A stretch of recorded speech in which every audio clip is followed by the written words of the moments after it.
Here in Britain this week, our government decided to order 22 new Chinook helicopters for our boys in Afghanistan, which seems like nearly $1.5 billion worth of good news for Boeing and good news for those troops who badly need more airlift power. But in reality, the decision raises more questions than solutions. Let me start with a little question. The first of the helicopters won't arrive until 2012 or 2013. By which time, according to your president, who calls the shots for both our countries, we should be on the way home. So what exactly are the helicopters for? Iran? Bit late for that too, I suspect.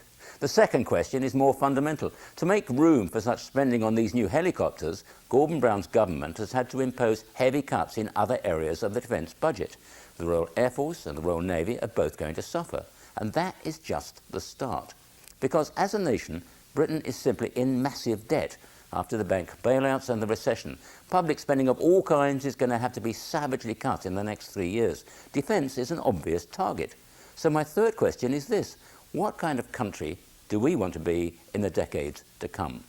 Do we want to have our own nuclear deterrent, to send thousands of troops to support America in its foreign policy adventures, to have tanks and rockets and fighter planes and aircraft carriers? Other countries of our size and economic clout don't play that game. You don't see that many Spaniards on the international battlefields these days. So why are we always there? Some here are arguing that we need a thorough review of our foreign and defence policy. Do we truly want to continue to pose as a major power and stride around the world stage one step behind the American forces, of course? Or is it time we abandon this role, which is based on our recent imperial history, and spent the money on better healthcare and education at home? What do you think? What kind of country does America want us to be?